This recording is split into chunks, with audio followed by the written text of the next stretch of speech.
Rarely do I have a guest on whose product I believe could change your life and could change mine.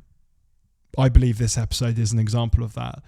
Around 10 years ago, Joe Hollier and his co-founder Keiwei invented the light phone.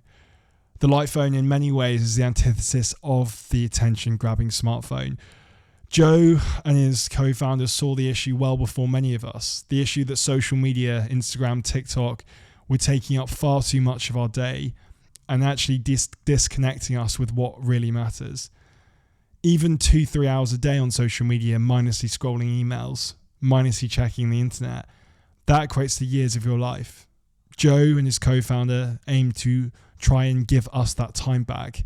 The light phone in many ways is designed to be used as little as possible. It is just an object in your pocket that is functionally what a phone should be. In the episode, I speak with Joe around the components that led up to him wanting to create this thing. How did he start the business? How do you even create a phone? It's much more complex than you think. In addition, the light phone was invented on the Google's 30-week Incubator program. That's principally what we speak about. So really, it's time to take a step back from the attention-grabbing economy and reconnect. I hope you enjoy the app as much as I did. Roll the tapes. Really going to make us any happier if I spend one more hour a day on my smartphone on some new app that Keiwei and I create? People are getting a little bit fed up with how the phone makes them feel. No one wants to find themselves checking social media for 4 hours. The mantra they kept using was fail fast, which meant if you have an idea, let's prove it wrong immediately so that we can move on to the next idea.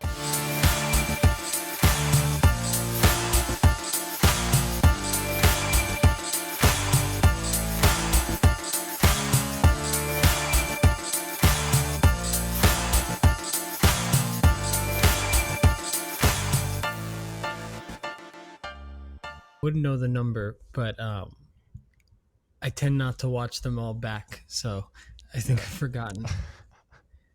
Some are quite big, some are very, very small, but whether you call it practice or even if 3 people hear it, I think it's worth it for us to we don't have paid marketing, so anyone that's willing to listen to our story and amplify our message, we're kind of on board. Well, it's that butterfly effect, isn't it? Where, say, even 50, 100, 200 people see it, maybe even less. They then tell other people if it resonates with them. They go for it. No, it's just not important. But it's just funny. It never has happened. The light phone distracting us. I'll just silence it.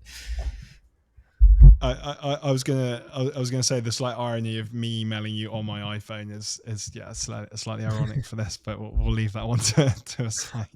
But Joe, it's great to have you on. We were speaking earlier, but it's probably the first time that I've actually bought the product from the founder before the podcast begins. Usually it's the other way around. So I do actually have a million questions about the iPhone, but I've got to stick on script a bit and just start about the beginning. But I just say thank you for your time in advance. It's great to have you on. My pleasure. Thank you so much. With all these things, I always wonder if there's some clues, or it was always meant to be that you were supposed to start light phone. I would like to start with your early life, your background and professional life. And if you could just give an intro to that, a summary for the audience, but then also, were there any clues at all when you look back and you think, actually, I've always wanted to start a business, and actually I do care about the subjects I have for a long time? Or was it really just something you developed when thinking about what business you wanted to create? So I'd love to hear more about that. Yeah. So my name is Joe. I grew up in New Jersey, quite close to New York City. I grew up skateboarding, which is actually, I think, kind of what got me into the larger art world. We started filming ourselves, and then we wanted to make a graphic and a website and learned how to print t-shirts. And so I sort of had this skateboard company going into college. I studied traditional graphic design in college and also sort of worked as an animator and fine artist. So sort of really interested across disciplines and always wanting to dabble. And if I were to try to draw a connection to the light phone, I think you know, one, inherently, I've always really cherished my alone time and solitude in the studio, that time when you're just able to really simmer with an idea for what feels like, countless hours. You don't have anything on the schedule. And I've always found that time to be super precious. As a skateboarder, there's a long time where we didn't have cell phones, or we wouldn't bring them with us because you might break it or lose it or something like that. So these long days of being super deep in the city, talking to strangers and, with your friends, but, none of us are being pulled out of that moment.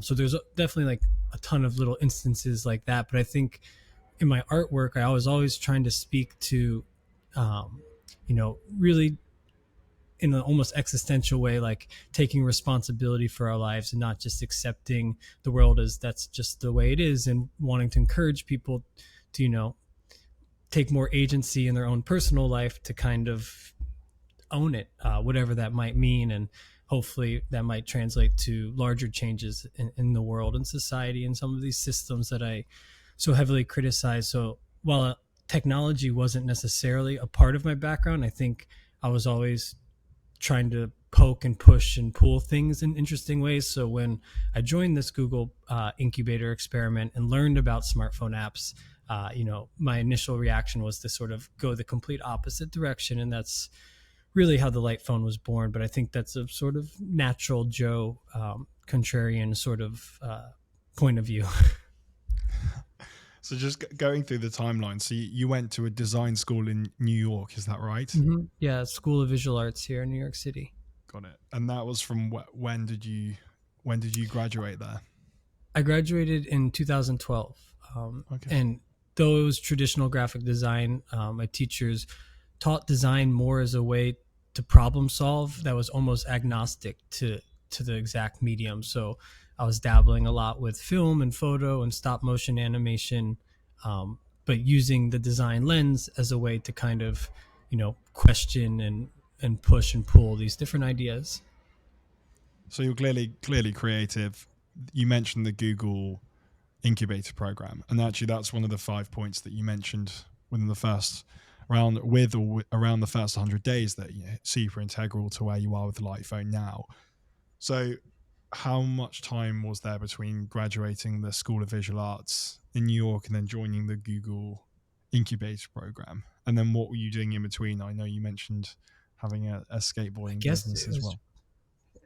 It was probably about 2.5 years or so, or just a little bit over 2 years. And in that time, I worked as a freelancer. So, maybe something else sort of related is that there wasn't a clear on and off with my work schedule, and having a smartphone, emails and clients sort of had access to me at all times. And that didn't really sit too well with me. There's many instances where you go to change a song on the beach with, your friends, and then you realize that some client sent you a thing that wants some revision and you can't do anything about it. But now my mind is thinking about this frustrating email I received or something like that. And you're just like, I'm not working today, but yet if you bring your smartphone, you kind of could be considered working all the time. But in terms of what I did everything from, I went on tour with a musician for a few months, doing some like documentary and graphic design stuff. Did a lot of animations, film. I was running this skateboard company, and we would make skateboards, but we'd also do a lot of like art shows where, a group of us would get together and rent out a space for a weekend or a few weeks. And a lot of DIY kind of, trying to make ends meet. Yeah. So you have that period where you're freelance, and you've mentioned there are a number of different creative projects that you're involved with. So coming up to that first point, so having clear no on and off switch, at the time, was that just an annoyance, or did that spawn any of the sparks that led into the idea of the light phone? Or was it more, it came up again when you're in the Google Incubator program of, that is annoying actually, well, let's come up with a solution? How integral was that annoyance of no clear on and off at the time? I mean, I would say I probably saw it as a minor annoyance and Yeah. something that made me want to be like, yeah, maybe I'm not bringing my phone today. And I was pretty liberal in giving myself permission to not bring a phone. Also at a different time, I think we were less perhaps addicted to the devices. That was a little bit more possible. But I think like it was definitely more in the program when I started to think about my smartphone usage much more objectively, as much as I can at least, to step back. And I realized obviously there's these frustrating moments, but contrary, there was all these moments of like going on a road trip and being like, why was that so special? And you're like, well, the fact that I wasn't even in tune with the internet or the news for a couple of days or a couple of weeks at times, that probably really added to the feeling that I had of, just being in touch with nature and having my books and all of this time to focus and read and get lost in a way that, hyperconnectivity of seeing anything, an ad, the news, all these things, it just kind of really takes you out of it. So it was a combination of, realizing how much I cherish time away from the phone, these couple of instances. And I think to some degree, as an artist, social media was starting to become a prominent part of identity and as almost a brand, so to speak, a way to promote yourself as a freelance artist. And that didn't really sit well with me either, because there was these kind of seemingly meaningless metric of how many likes something got or how many followers you had, where when I was in school it was much more about your portfolio and the quality of the work and the clients, and that really carried a lot more weight. And now I was in social media and it was like post a selfie and you get, it was like the game kind of changed. And so I think there was some frustration with that as well. So losing service for days on road trips, again, these factors I suspect have built up. I mean, yeah, you mentioned the annoyance of having no clear on and off, and then the relief of having no service for days, or certainly in retrospect feels like that. Was it just you, Joe, that felt this, or did you sense that your friends around you were also feeling a bit of frustration and then quite relief, I suppose, when they didn't have their phones on them? Yeah, I mean, I don't know if people were articulating it as Yeah. clearly as saying I'm sick of my phone, but there is, when we did user interviews in this program, this feeling that everyone was kind of habitually overwhelmed at the time. Moving into a van life was kind of a trending topic, and cabin porn is this other sort of thing. And I think it was this aspirations for people to really, they were just so overwhelmed by day-to-day life of having work follow them all the time and social media and this expectation to answer any message that comes immediately, and then checking and rechecking when no messages come, because obviously there has to be something going on as we got more and more pulled into it. So I think that was a big part too.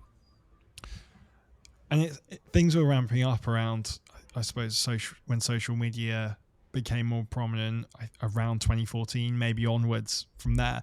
But I always think it's a bit like boiling frogs in water, where you slowly, warm up the water and it gets hotter and hotter, and they don't realize, and by the time it gets too hot, they've been boiled alive. Whereas if you threw them in immediately in the boiling water, they would just jump out. And I always think that's how social media and general addictiveness to phones has occurred. It's been one of those things that have crept in over the years. And it's that thing of normality, isn't it, where everyone is doing it, so you don't really question the value or whether it's worth doing something else, because everyone has an iPhone. I honestly didn't have an iPhone for about 4 years ago, so maybe a bit longer. At university, I didn't have an iPhone, and you do get comments all the time like, why don't you have an iPhone, blah, blah, blah, like all the time. It's quite odd, actually. It's a bit like not drinking, where people are like, why don't you have a beer? So there's also that social pressure to conform to those apps and to get a certain phone. So it's not even the addictiveness, it's also the pull that society brings you in. Yeah, I think the boiling water analogy is really appropriate.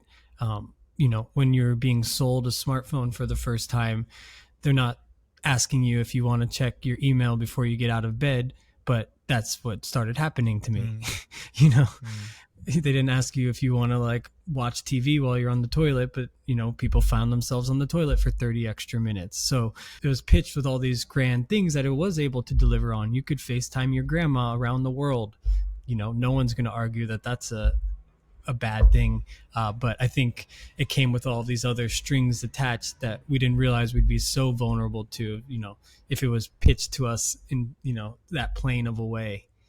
And I think even when I got my first smartphone, social media wasn't really even a part of it. I think, you know, there was a rudimentary app store, but without having, you know, this ecosystem of apps that are, you know, really based off an attention economy, it felt like a completely different device. And there was, and maybe it's slowed down a bit. I think the number of app downloads is slowing down, but there was definitely a period where you felt like, oh, there's an app for this, and people were having a look on the app store, and you needed an app for everything, and how exciting. I can then group my apps into different segments on my phone.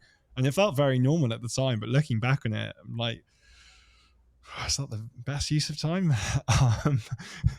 But we've gone through some of the components that explain or certainly give pretext to you wanting to create the light phone and say no clear on and off, losing cell service for days, and finding there's real utility there.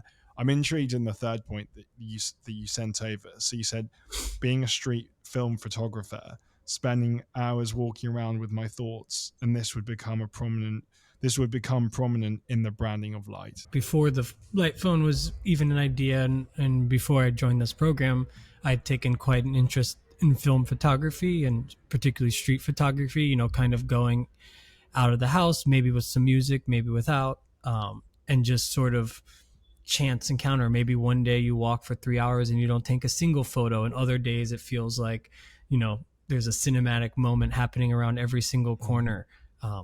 And I think, you know, those walks were really great, not just because of this treasure hunting like feeling of finding photos, but also just really forced solitude, you know, this, you know, time to sit with my thoughts undistracted from screens and whatnot.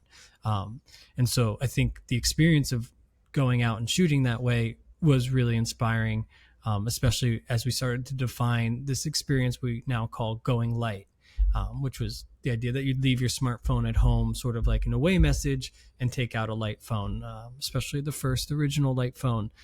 So I think that was really trying to encourage other people to say, hey, you can leave your phone at home, take a camera, a book out, and, you know, you might surprise yourself by how that feels. And then when it came time for the branding, I mean, it wasn't even really so conscious. It was sort of a natural extension that a lot of those photographs became the branding for the phone. Some of the photos of sunsets from road trips, or even just, you know, there's a lot of birds in Brooklyn on rooftops. And so a lot of these moments that really struck me as awe-inspiring that, you know, if I had my smartphone, I'd probably be, you know, missing out on.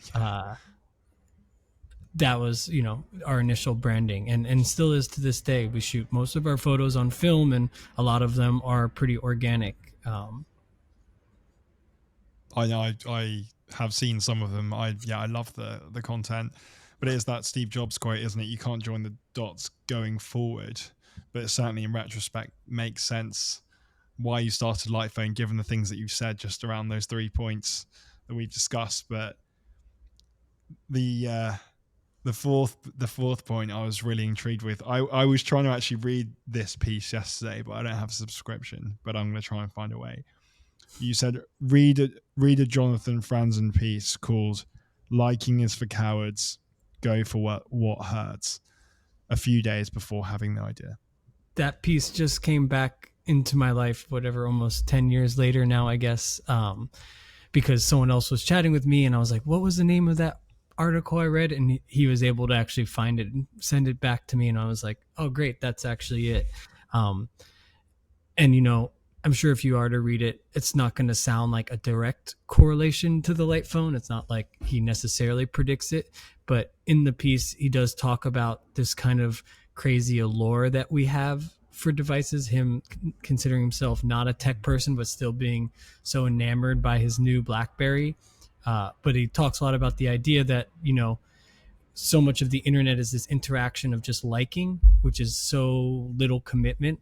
Yeah. When you actually get out in the world and like love something, he mentions his love for bird watching that, you know, really inspired him, or whatever it is that you love deeply and you care about.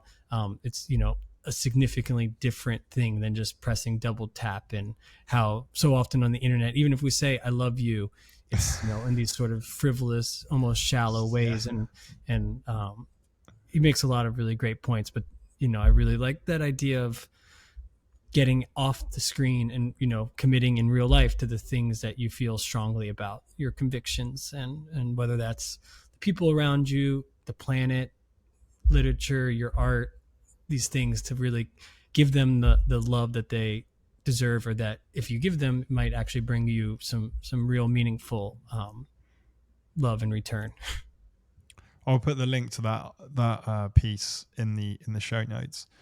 But yeah, the point you make around liking is such a good one, because again, like, I think we've all been there where you're just scrolling and liking, but are you liking it? And then I find what's strange, I'm sure the Gen Zers probably wouldn't agree, but is emojis, where, you know, people use emojis all the time. But I'm thinking, like, are you actually feeling that or doing that action? I just find it quite strange where people just send emojis of all sorts. But I see people using emojis and they're not happy. They're just pressing the button. I'm like, is that real? Or Yeah, I never thought of it like that.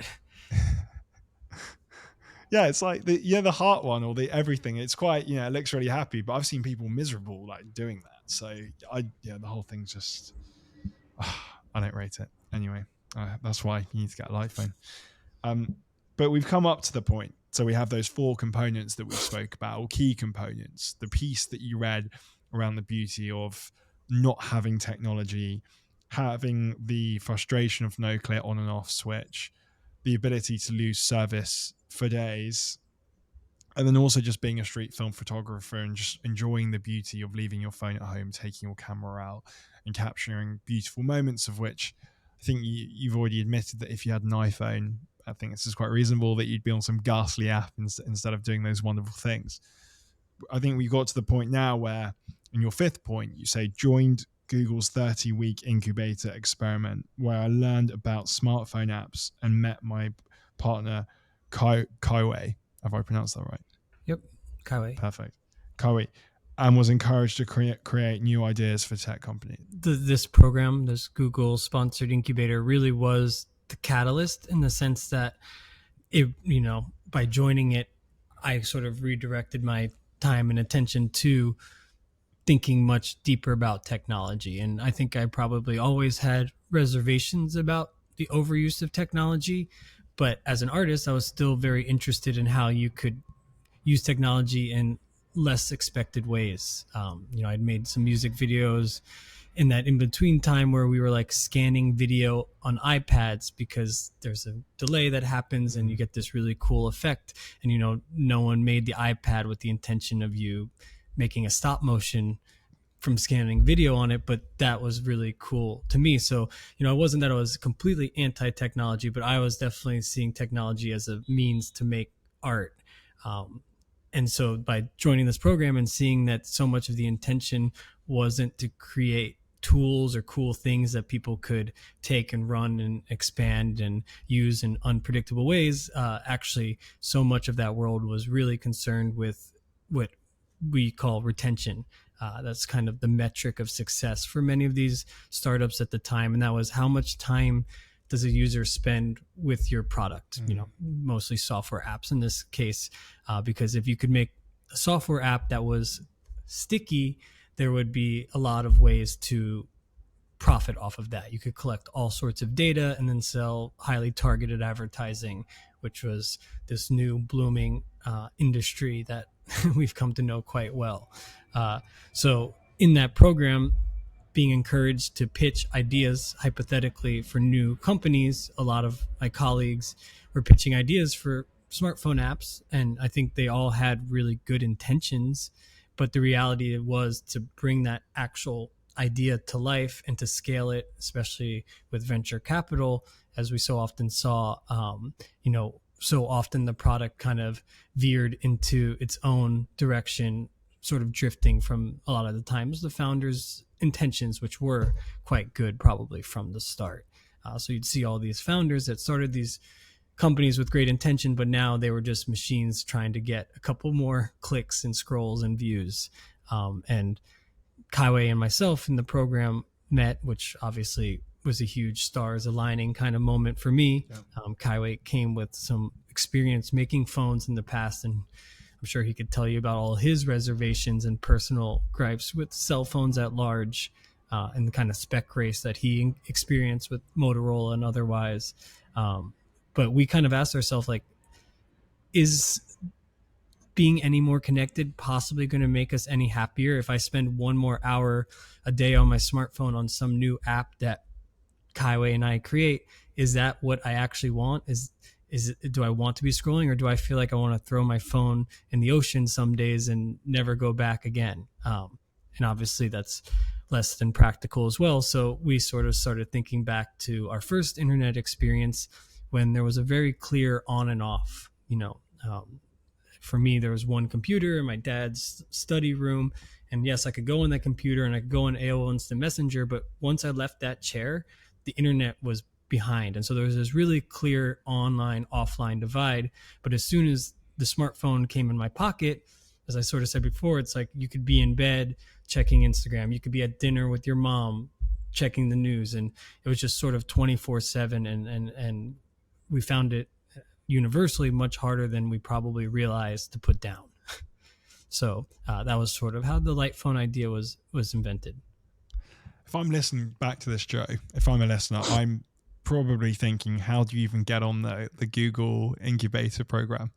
Primarily through my art school, that my name got thrown into the mix, and the other designers in the program came from all over the world, with a varying mix of backgrounds, design being quite a large term. I think I was probably more on the fine art and wild card side of the mix of people, where, some of the designers also had experience developing, some had worked at bigger tech companies on more of a marketing side. So a lot of them had some pre-existing experience, but it was an application process.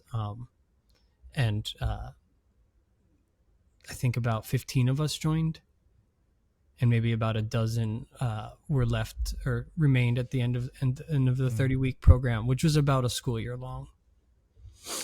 So is it open only to people that go to certain colleges, or can technically anyone apply if they have a bit of a portfolio or background behind them? How does it work now? Yeah.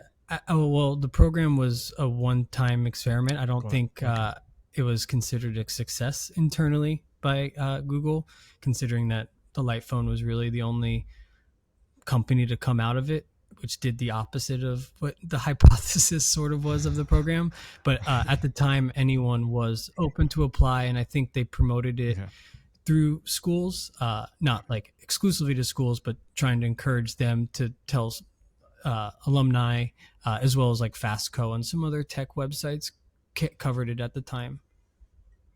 And of course, Google Incubator program isn't the only incubator program to have existed or will exist in the future. So, I mean, we can take the components of that, which are, you found it hugely beneficial. We can go into that in a sec, but you found it hugely beneficial going to this program to formulate your ideas, to meet your ultimate co-founder in the end.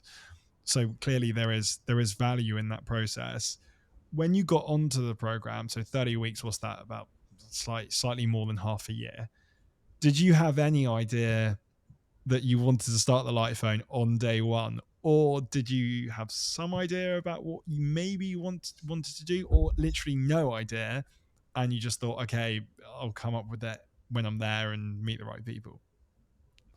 Yeah, I mean, they definitely encouraged us to stay open-minded and not get too fixed on any one idea. I think the mantra they kept using was fail fast, which meant if you have an idea, let's prove it wrong immediately so that we can move on to the next idea kind of mentality, versus like simmering with something that ultimately doesn't have any legs. I did not have the light phone idea for probably a couple weeks into the program. I think my head was probably more around environmental things, like either recycling of electronics, or I thought about a kind of milkman service that could compete with Amazon in a more sustainable kind of way to get these regular essentials, shampoos and rice and, sort of basics that I would get all of the time in very glamorous packaging, but I just found it so much more appealing in a ball jar.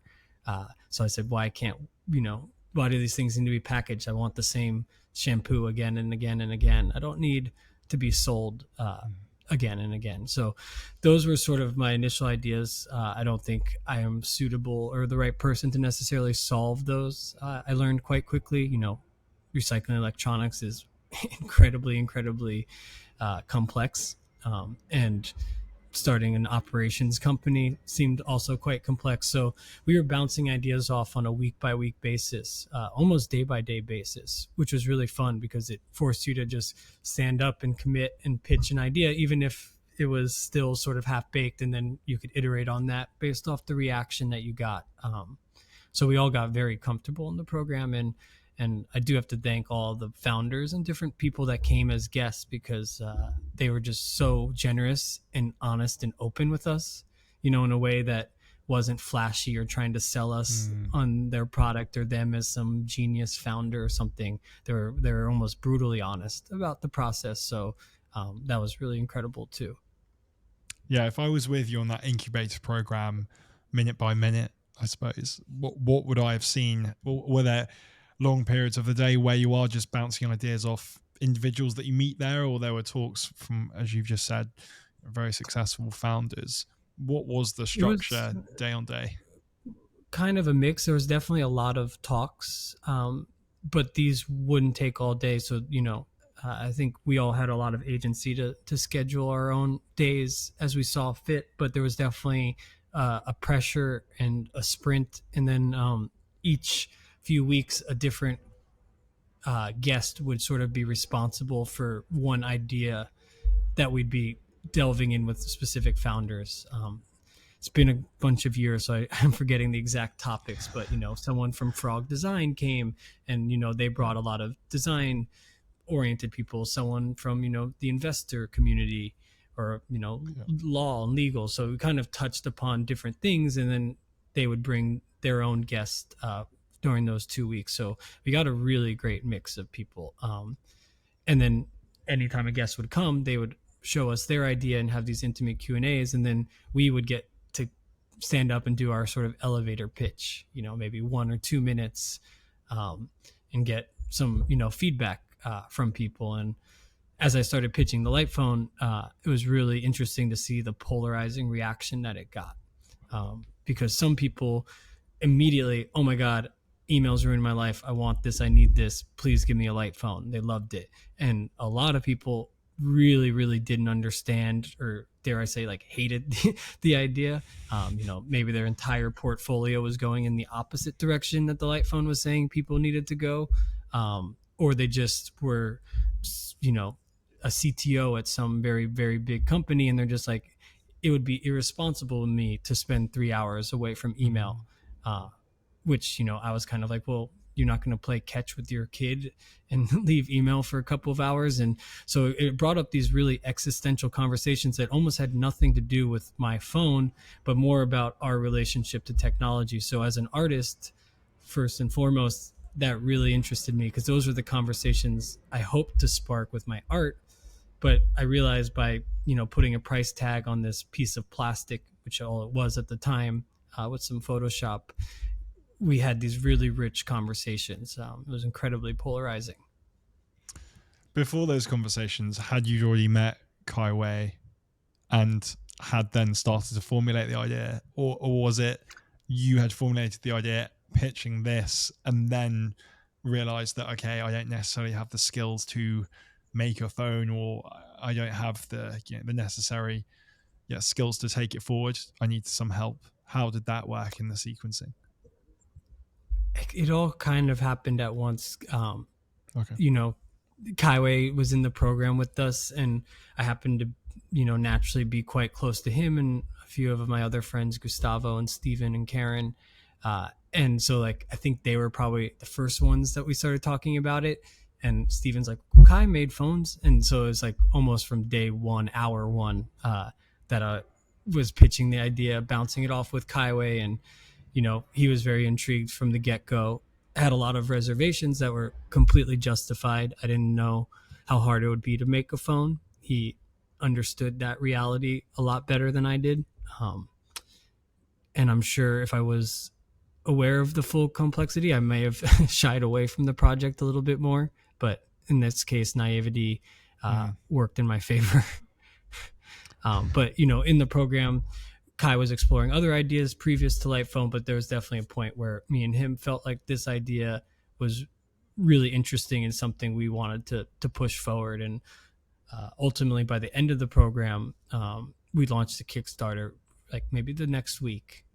And that was kind of the litmus test, so to speak. I mean, really the make or break. We were going to launch this Kickstarter, and if the campaign worked and was successful, we would go forward with trying to do it. If not, it would probably die a conceptual project, like many school thesis or otherwise. And I would like to just touch on that in a sec. So the idea, from what I Sorry if understand, I'm jumping around. No. This is this is the bit I wanted to spend most of the time on, just because we talked about the components and I suppose some of the clues actually that explain your issues, why you wanted to start Lightphone, but it was clearly starting to form at this incubator program. Did you have a moment with Highway where you thought, okay, actually, let's go with this. This could be an idea. Was it just a function of the natural conversation that you had with him? Or did you say, what about this? And then he came back. I'm just really intrigued in that genesis of Lightphone. Was it something that you suggested and then he confirmed that could work? Or how does it work on a micro level? Yeah, I mean, there was definitely an evolution of it slightly, but our first intuition was sort of that we wanted it to be as small as possible. And I think I taped a couple of credit cards and my ID together to get an idea of what maybe it would feel like. And then when it came to like defining what the Lightphone was in terms of features and whether or not it would have speed dials, that there was probably more back and forth with Keiwei is a designer as well, but he comes from a human-centered design background where I came from more of like a graphic design. And so he taught me a lot about user research. We did a lot of interviews with people, and then we actually did test by giving people flip phones. And that helped us define our design philosophy, which was designed to be used as little as possible. Keiwei taught me a lot about how to synthesize and listen and not probe. How to get the most objective, honest answers from users in that research process, and how to, treat product design as a human-centered design process, which, I was always more from the aesthetic side. So he trusted me a lot with some of these graphic things, and I obviously trusted him a lot with some of the more larger, does this make sense? And also he's quite a great industrial designer, and as you can see from the phones, I think they're beautiful. That's a lot of Keiwei's work. They absolutely are, and it's very attention grabbing when you go on the website, especially the new one. You're automatically intrigued. I'm reading a book at the moment called Who Not How, and the premise is that when we are brought up at school, and I think still the default thinking is when you want to achieve something, it's how do you achieve it, where actually you should be thinking, who can help me achieve this? And that's a really good example with Keiwei that you've just painted, because you have lots of skills in a certain area, especially the design and creative area, but he has skills on the other side that you don't necessarily have, or it's not your strong point, and together it just worked clearly so well, where he was able to help with one side and you the other. So again, a lesson that I think you can take from it is that there is benefit if you have an idea to searching for a partner to help you out. It may not every founder has a co-founder, but there possibly is a lot of value in doing that. Yeah, I am so used to previously being a kind of one-man show that it was really, I don't know if humbling is the right word, but it was an adjustment. And, I think I could clearly say today that there for sure would not be a light phone if it weren't for Keiwei. So I really don't think there's any way I could have taken this idea nearly as far, if at all, if it weren't for him. So I definitely, when I talk about the light phone, and to people who are interested in maybe starting their own companies, I do talk about the value of having a co-founder. And obviously there's skill sets, but there's even just like emotionally to have someone with you in that ship that some days you're celebrating, and to have someone that's put in the same amount of sweat as you, and to be able to say, cheers, man, we did this. Or on the other side, when everything seems like it's completely falling apart, to have someone else that is there with you. Not all of my friends are able to quite understand the pressures that you feel as a founder any which way. So it's great to have Keiwei. I almost joke sometimes that he's my, we're married. This baby that we've created.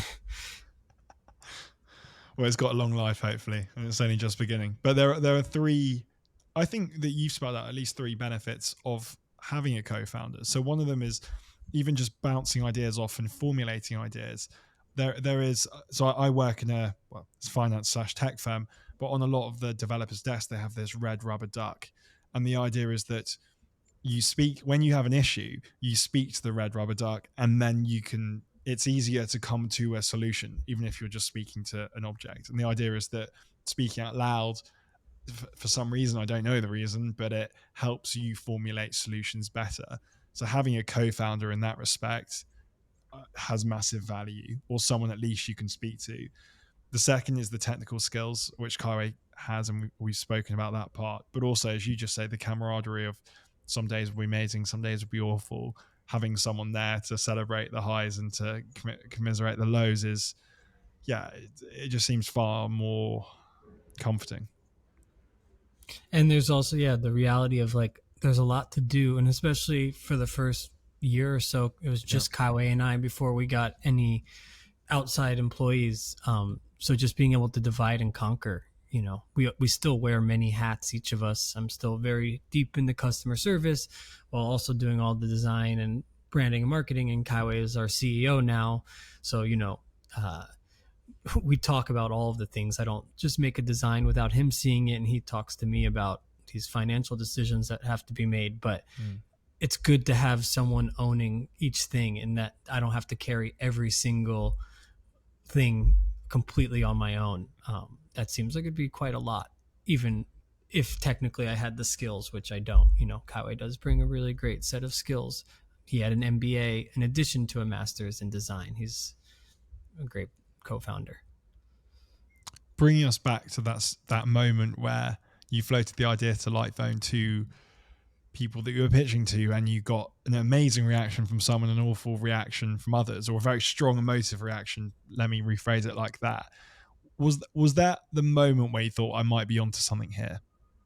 Yeah, definitely. I mean, I want to say even like before we pitched it, there was something that really felt like it hit a lot of the things I was trying to do. Even if I had an idea for an app as an artist, I was so drawn to making a thing, a physical thing. So, the fact that it was going to be an object and not just some piece of software, that really excited me.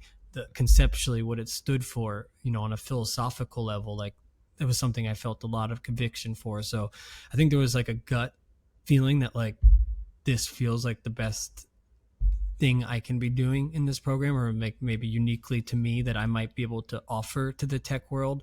I'm not going to invent some new technology that, pushes the boundary, but what I can do is step back and, think like all of the philosophers that I've looked up to and artists and designers, and sort of think like, what do we want as humans? So there was a thing. And then, the pitching only really solidified that, the reaction to people. And, it was a combination. I think there was some immediate gut feeling that this was it. And then it was only further solidified week by week as I kept pitching it. A really good bit of advice I got from a previous guest was that when coming up with an idea for a business, have your point of disagreement. And That start. Not everything's a lot of things don't stick with me, to be honest. I don't remember everything, but that really stuck with me. And you've brought it up in some way just now, because the point of disagreement, I think, is needed a lot of the time, because you need to go against something, so therefore you have space in that idea. So your point of disagreement was, no, you don't need another app. You don't need to be spending more time on your phone, even though you think you're connected, but actually in reality you're possibly more disconnected than ever. I think still most people wouldn't. Most people may think they spend too much time on their phone, but they wouldn't take any action against that. I think there's probably a bit of cognitive dissonance there. But the fact that you have such a strong point of disagreement, and that is demonstrated by that strong reaction from some individuals you are pitching to, is, in a marketing perspective, is very clever. Yeah, I mean, I wasn't thinking of it Yeah, of as course. Yeah. such in the moment, but it is clear to me. And I think when we did ultimately launch our crowdfunding campaign, it was that same reaction that is what helped it go quote unquote viral. Keiwei and I launched it with no real press relations. Me and him sat here in my living room and pressed the go live, and we cold emailed as many people as we could, and essentially none of them got back to us, but the few that did shared it. And on Facebook it went quite viral, and it wasn't because everyone said this is the coolest phone ever. It's because when someone posted it, they'd get a ton more comments than something else, because people had neither love or hate reaction to it. Yeah. And I think in a way that was really what propelled us, because we didn't have any sort of marketing budget. We still don't really use any paid marketing. So the press and this organic sharing about it, when someone who's using a light phone pulls it out and the guy next to them at the bar says, "What the heck is that thing? Is that your phone?" That's one new person hearing about a light phone. And that's, sort of how it's grown. Yeah, it's a pattern interrupt, isn't it, in your day, because people don't expect to see it. 9 times out of 10, well, 99 times out of 100, someone's going to put out an iPhone. If not, they'll put out an Android. So if you put out something out of your pocket that is not something someone's brain is expecting to see, that is, one, going to stick in their mind, two, they're going to ask questions, and three, they're probably going to tell other people about it. So it is that, again, I appreciate it wasn't the idea at the time, but it did draw from wanting to go against the grain in some regard, because you saw the direction of travel was as concerning. But if for others thinking about starting a business, again, it doesn't have to be electronic specific, but coming up with a product with a strong level of disagreement versus the status quo, and also something that looks and feels totally different, is more likely to draw conversation and natural marketing. Yeah, definitely. So, and there's always the temptation looking at where you are now, but to actually build a phone, you're going to need some funding, and I think you've touched on that, and then you're going to need the expertise. How much funding, if you don't mind me asking, like I say, feel free not to answer, but how much funding did you need at the beginning to even get the Light Phone 1 off the ground? And then in terms of the building of it, how did you even plan that out? Were there like 50 or 100 different things you had to do, and you split that between Keiwei and yourself? How did you actually formulate how you even build this thing and eventually launch it? Appreciate that's further than the first 100 days, but I still think it's important for our audience to have some idea. Yeah. So as I sort of mentioned, we did do this crowdfunding campaign initially, and it went well beyond our sort of wildest dreams in terms of the amount that we raised. I believe we raised $400,000, as well as just the reach, which was, quite international and quite a wide demographic of people. And, I could sort of go into that later, but it wasn't just 25-year-old artists that worked very similar to me. We had people from the Bible Belt that were interested in it as like a family's value, a way to spend more quality time, and, slow down, abstain from, this noise, to like people who love the outdoors, or people who, were CEOs and wanted it as a productivity tool, a way to focus, because they used to have secretaries, and now that they have an iPhone, they're just finding themselves with no way of keeping out the constant stream of, things that they have to attend to. So it really hit a really interesting chord, in that way. But we needed significant amount more money than that to actually build and produce the phone. I believe it was probably close to $4 million of R&D alone, to make the light phone. And so it was quite a complicated process. Keiwei and I, split up responsibilities. I sort of ran the community side of things, the branding, and that. And then Keiwei went straight to Shenzhen and started meeting with different suppliers. And we ultimately found one that believed in the vision and seemed more than capable of delivering the quality that we hoped and expected. That supplier was Foxconn, who ended up actually investing in us and helping us to get to that $4 million number. There's a lot of faking it until you make it involved in this. We had to raise money from investors, so there's a lot of that game, which is like a form of dating in a way. You find someone that seems like it might be compatible, they're interested in enough, you guys start meeting, and you meet again and you meet again, and there's some due diligence, and you try to circle back, and they want to see if there's other investors that are also coming in, because the more it adds to things. So that's an interesting dance that Keiwei and I shared a lot at the time.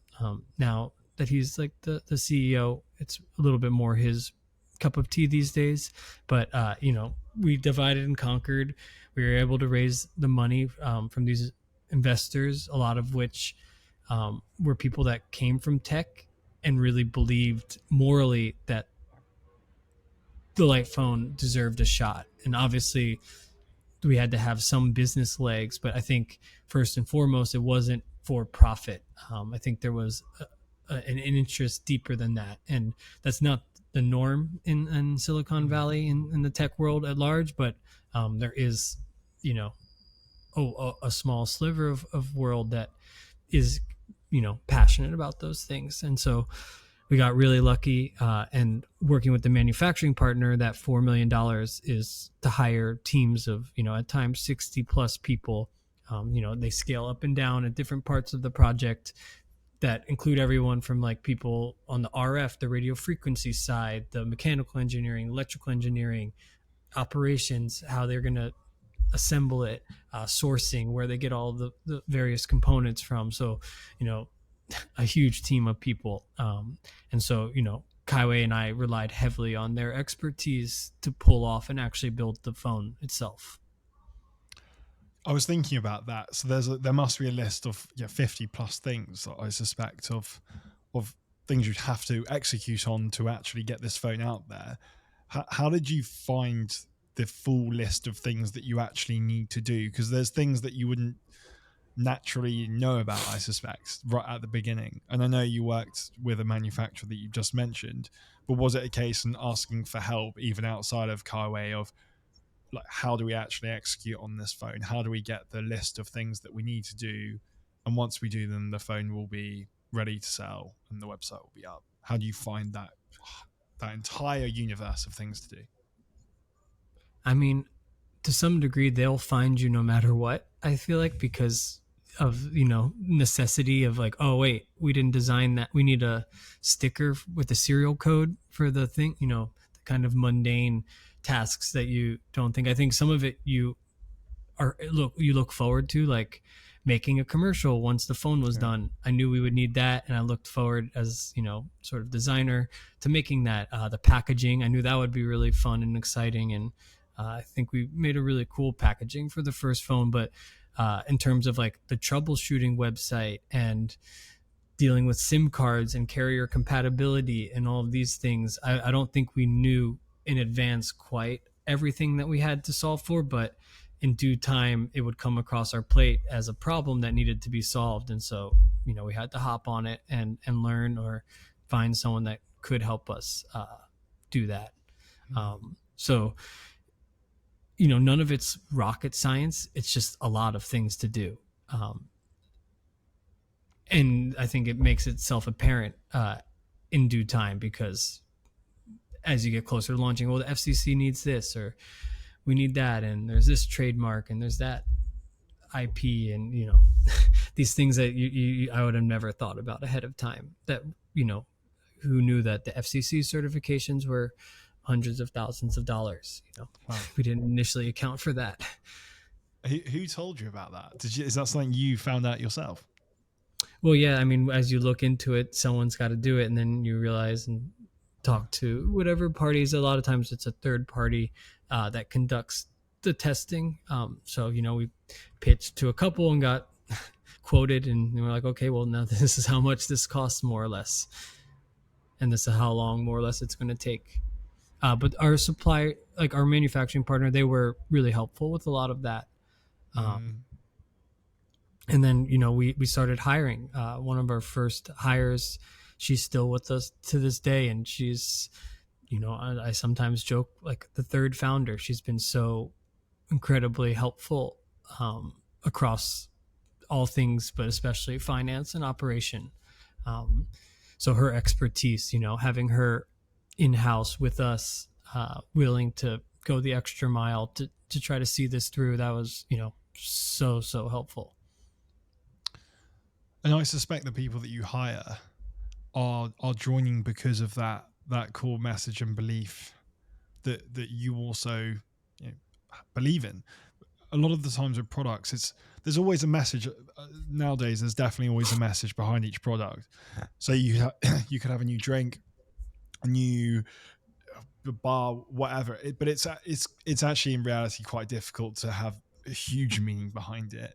But I think with the light phone, there 95% of it is meaning, where the whole idea is to remove yourself from your current interaction with the internet, and this thing is not going to be used that much. It is there to not be used, so you can use that time for something else. It is almost all conceptual. Appreciate there is a physical, beautiful product with an interface, etc. But it rarely is there an idea or a product that is almost all conceptual still. It isn't really about the phone. Yeah, no, totally. And I think, this woman that I'm speaking of, like, they believed in it so much that they probably took a pay cut from what they could have made at a different place to take a risk on a small startup of, an artist and a product designer that wanted to make a quirky phone that went the complete opposite direction of the tech world at large.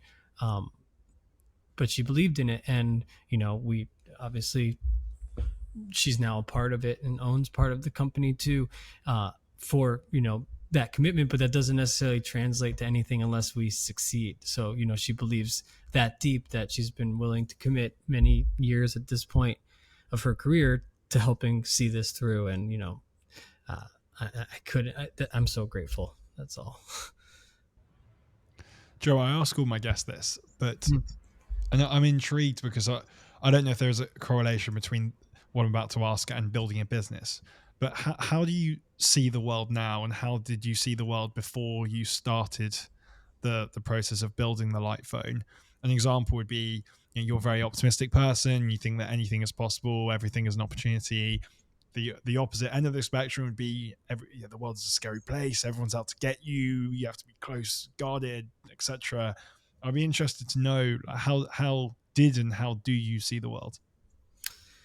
Yeah, I mean, stepping back to that mindset's probably feels almost so distant now. I hope I'm accurate to it, but I'd say, in some ways I am a little bit more optimistic than maybe I was, partially being that I'm realizing the power of the internet for someone like Keiwei and myself to be able to launch this thing from scratch, which I don't think would have been possible even 5 years prior. Kickstarter as a platform was really what allowed us to prove to the world that there was an interest. Keiwei and I had met with tons of investors leading up to launching that Kickstarter campaign. And while there was interest and intrigue by the concept, no one was willing to commit and put their money down until we launched that campaign and showed the press and the eagerness of people to engage in such a conversation around a product like ours. So I think I'm inspired because I can imagine all the other way smarter people in the world than me that are either graduating from school right now or maybe, working a job they're less than fulfilled by, and like the power of them to invent the future. I think there's a lot more gatekeeping probably and privilege required. Not that, I'm not incredibly privileged of my own self to have even been in such a program and given that space. But I think it's easier now than maybe ever for people to start to take more control of the future in that way. And I think, it's been a little dystopian to see tech keep moving so relentlessly in this direction that it seems to be going. I kind of thought maybe there would be a point where like Apple took a hard right and then light phone maybe ceased to exist as they made a even better light phone or something like that. But they just seem to be sort of pushing so fast on the way, and that can make me less than optimistic. But the reaction I've been seeing in the last couple of years especially is that people really do seem to want to change things. And I think people are getting a little bit fed up with how the phone makes them feel. No one wants to find themselves checking social media for 4 hours a day. I don't think anyone leaves Instagram and they're satisfied or they feel like they were fulfilled in any meaningful way. So I'm optimistic now that I think there's going to be some changes in the near future, and I just hope light can be a part of that, hopefully. And I'd love to see a ton of other companies taking the approach that we are. And I think that would be a great thing. Light Phone 2 is currently out. I think 1 maybe as well, but 2 is definitely out, and 3 is coming out in January. If people want to have a look, Joe, where should they go to? And also I think there's a good deal on the Light Phone 3 at the moment. I don't think it's the full price, but the key point is, where should people go if they want to have a further look? Yeah, right now we primarily sell our phones through our website, thelightphone.com. And you can learn about, the Light Phone 2 and 3. Unfortunately, the original Light Phone has been sunset. The carriers around the world no longer support the networks that it ran on. So it's been out of production for some time, but we plan to keep making the Light Phone 2 ongoing, and the Light Phone 3, we cannot wait to start shipping that. And as you said, since it's not available yet, there is a special pre-order price for the Light Phone 3. And the earlier you order it, the earlier you'd get it. I think that's another big incentive. Our first users will start getting it in January, but we've already sort of sold out of those first few batches. So now new orders are for February. I've loved the conversation. Genuinely, I couldn't agree with the concept more. I didn't always feel like this, but I'm totally with you on the message, and you're really selling time. You're giving people time back. You're allowing them to live their life in a more rich and fruitful way, in my view. Best of luck, and I hope we stay in touch. I can't wait to get it, and just can't wait to let you know how it goes. But Joe, thank you so much for your time again. Really appreciate it. Thank you. It was a pleasure. I'm sure we could chat for many more hours. Yeah. But that was fun. Cheers. Thank you, man. That was great. Yeah, that was really fun. I do really think we probably could chat for many more hours. Oh. I've been putting together a video of a sort of 10-year, trying to really speed through it. And even just on this chat, we got into so much more detail than I'm able to do in a few minute video. And I was like, shit, yeah. I didn't even touch on that in my video. But I'm that is a good concept, but whatever. We'll keep making videos.